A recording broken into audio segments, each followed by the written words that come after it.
Hello, everyone. Welcome to the 72nd episode of the Spiritual Brainstorm. In this episode, I'd like to sort of go over the model that I sketched out in a very rough outline in the last videos, part 71. So if you've seen it, there's some things that are going to be a repetition here, but I think I'll go more into depth and it'll be much clearer than in the previous video. And the title is Conscious Universe because, well, I would even say conscious multiverse because that's where we're headed. But let's go straight to the image, which I have drawn in advance so as to not lose time and make it nice and neat. So this is a sort of a new way that I'm modeling the universe. In my previous models, I was kind of mixing up the macro and the micro. And it was really difficult for me sometimes to sort of make the link between the micro and the macro. And in this video, now that I have this, now that I had this revelation of the separation of the singularity first into the infinite and the nothingness, in its point of view and in its way of analyzing, of experiencing, reality, then it starts to make much more sense. At least I believe so. So instead of sort of atoms and the star or molecules and the planet being on the same kind of level, here it's going from the infinite to the, well, like one side of the consciousness goes from infinite and sort of downgrades from there. And one part of the consciousness goes from nothingness and then upgrades from there. And one tends to go towards zero or nothingness from infinity, and the other tends to go from nothingness to infinity. Now, I'm not quite sure, I'm quite sure that some of these are well related, but perhaps at the closer to the infinite and the nothingness, that's where maybe some of these reasonings may break apart, because it's just maybe there are other layers that I'm unaware of, but closer to us, it's much clearer to understand. So the singularity here splits into two consciousnesses, one observing from the point of nothing going to infinity, one from infinity going to nothing. And this singularity then is really beyond concept, beyond everything, beyond words, beyond ideas. It's just something that is forever inaccessible, because it's at the same time infinity and nothingness. All concepts collapse into that singularity, even beingness and non-beingness. It's the ultimate frontier. But from nothingness, then you have vibration, information, energy, and multiverse. That is what I think is the start, but with no necessary consciousness. It's really like reality is unconscious energy structured according to universes that at the moment are just pure energy and vibrations linked in a multiverse way. So universes linked to each other just like neurons in a brain. Then there's a further separation between the multiverse and the universe. You have universes made out of light, photons light with the torus form.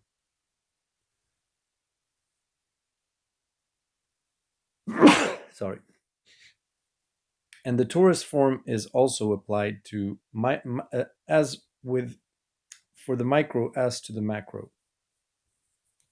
So that's also one interesting thing, is that the strategies that, or the forms and the shapes that the universe takes on are kind of a mirror, micro to macro. There's a kind of cross fertilization here And here reality is unconscious light. So universe made out of pure light. Then you have subparticles and quarks. So electrons, muons, whatever. I don't even know all of the names, but on one side, and the formation of galaxies. That's unconscious matter. Then those form an atom on one side, and on the other side, a star. So the micro is the atom, the very first atom, which is a atom, which is a hydrogen atom. And on the other side of the macro, it's a star. And that's the world of physics. Then the molecule, the planet, the world of chemistry. And what's interesting here in this new model is that actually life, or the living cell, is really at the crossroads of everything. And what's really interesting also is that Nassim Haramein, in his work, has this nice little graph of micro to macro, where it sort of maps the different um, you know scales, in terms going from the very micro, like the Planck scale, to the size of the universe, the way that we think, the size that we think it is actually. And it says there are galaxies and everything. And guess what's right in the middle of that scale? The living cell. So it's not just by chance. Of course, I tried to find that graphic. I know that's one of his earlier videos, and maybe perhaps in later videos as well, in some papers as well, but I couldn't find it. So just maybe some of you will know what I'm talking about if you know his work. And so that's a really interesting finding, is that biology, or life, the idea of the living cell, is basically kind of like the center point for the universe, when it goes from being unconscious matter to being conscious matter. And from there on, the experience of the universe is completely different. Now, there's one thing that I'd like to add here, and that's really important, is still this idea that somewhere here in the middle, somewhere here in the middle, you have a point in the universe where time flows infinitely fast, like the center of the black hole. And so all of these layers sort of materialize instantly, as I've explained previously in other videos, but with little experience of the process that it takes to go from one to the other. And then you have various stories that you can build here, sort of spiral around into here and then spiral outwards. And you could say that this is like the Big Bang from this perspective. I would even place the Big Bang somewhere here, actually, because right here you're still in the multiverses. It still hasn't separated into the Big Bang, um, because it's still in the multiverse. Now, what's interesting here is to kind of zoom in into where we are. And on the other side of this hourglass, so to speak, from the living cell onward,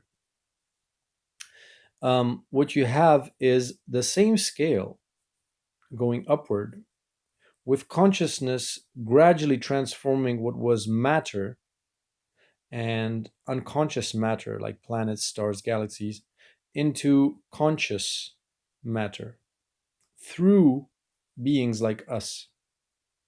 And so we are basically just the manifestation, or the form that a conscious planet takes on when it's starting to become conscious of itself through life. And so we're not 5D yet, because that's the moment where we actually the planet quote unquote is born to itself.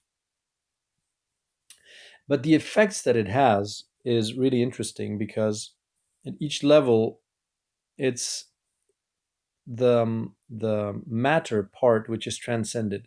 So once you reach a conscious planet, that's where you sort of transcend biology, and some communities that have already kind of done this are called the breatharians.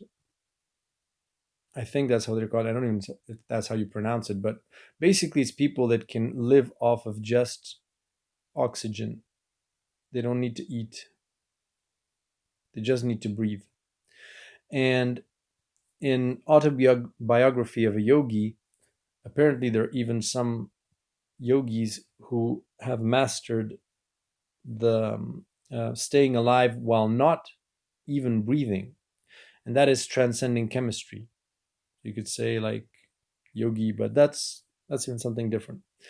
Transcending physics, and so you see that at each level, it becomes more and more sci-fi kind of a kind of world where you're transcending physics. What that means is you can basically dematerialize, teleport, because your consciousness is no longer bound by chemistry or biology. And what that means is your consciousness can just go somewhere, anywhere, at the speed of thought, which is instant, and then use the atoms which are present and rearrange them in a way to manifest a body for you if you so wish. And that is at the level of conscious when you've reached the state of conscious galaxies.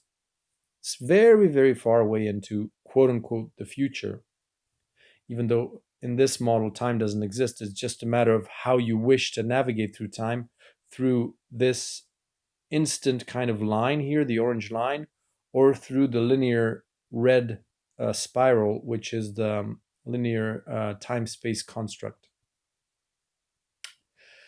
And another thing that became clearer to me as I had this kind of revelation here is this image that I give of, instead of time advancing and things evolving in a linear fashion,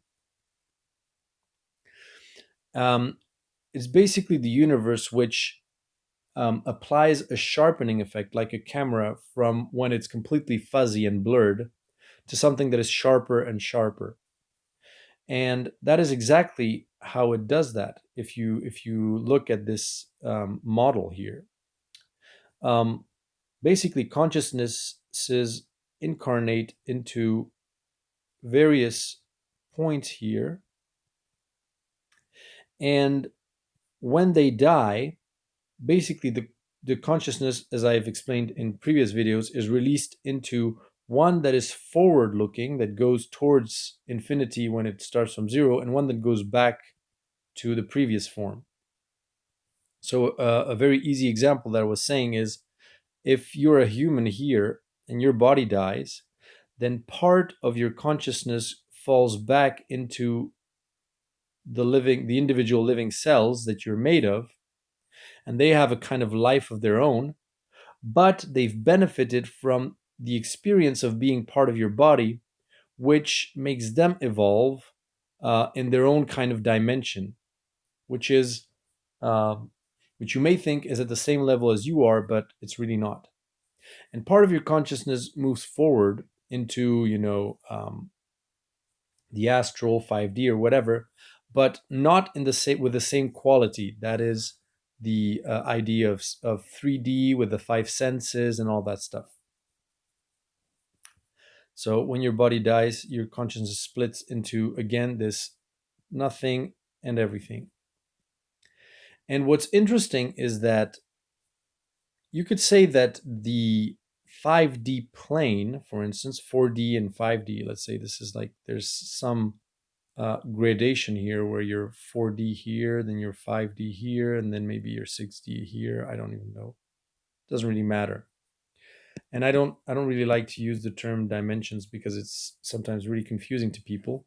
But what's really interesting to understand is that when the consciousness is released from the vessel that it sort of was experiencing itself through, it's released and it's much more free, and it uses the lessons that it acquired while in the body to extrapolate a world with still some of the limits of its previous experience, like the boundaries of time and space, but just a little bit more free.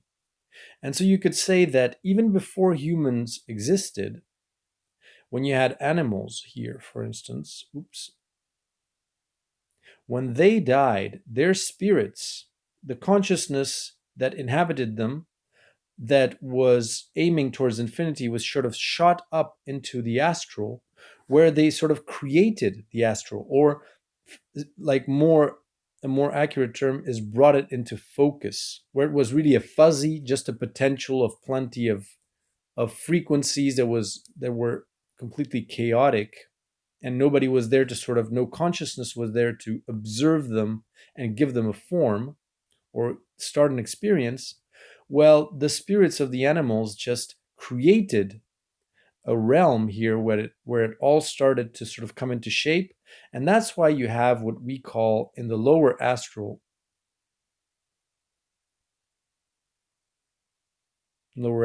we have,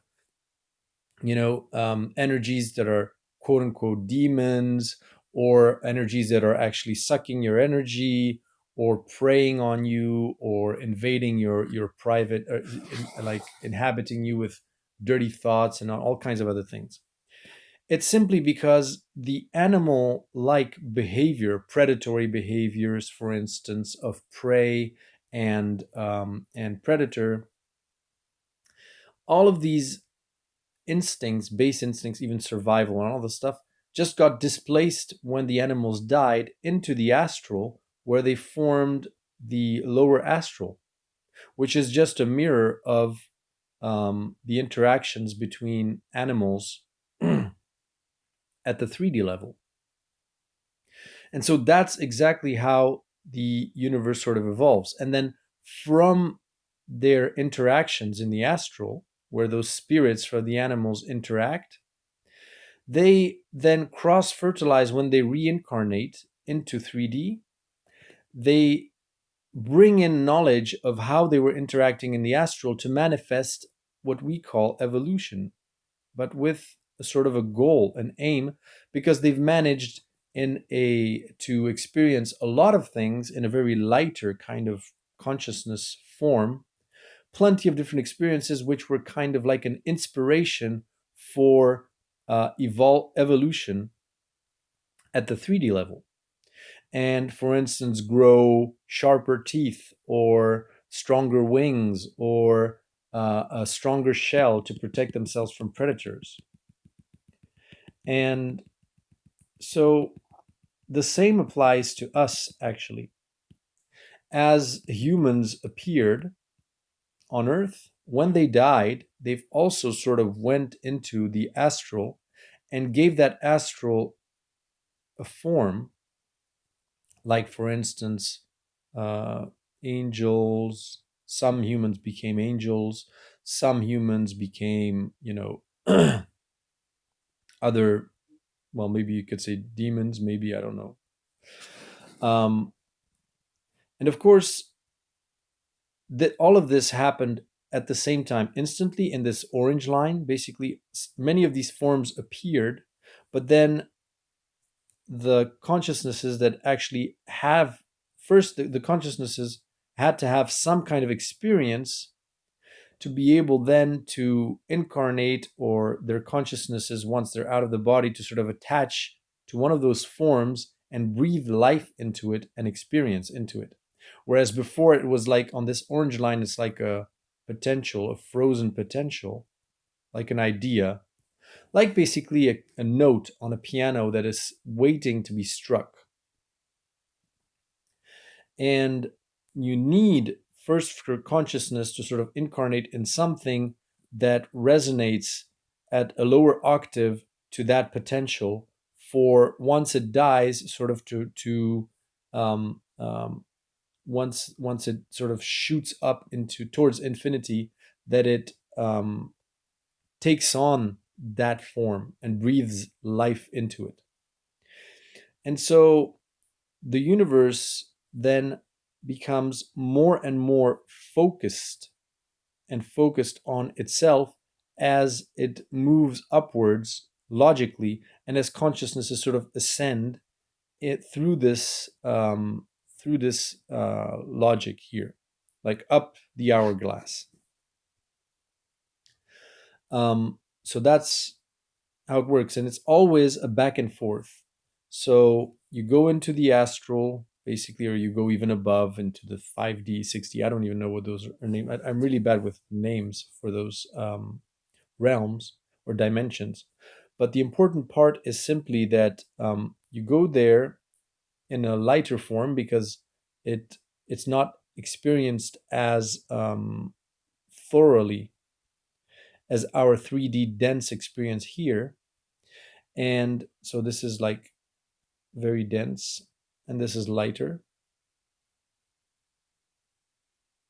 And you go into that lighter kind of realm where you have plenty of experiences, and then from there you bring it back towards a new incarnation, your experiences from there.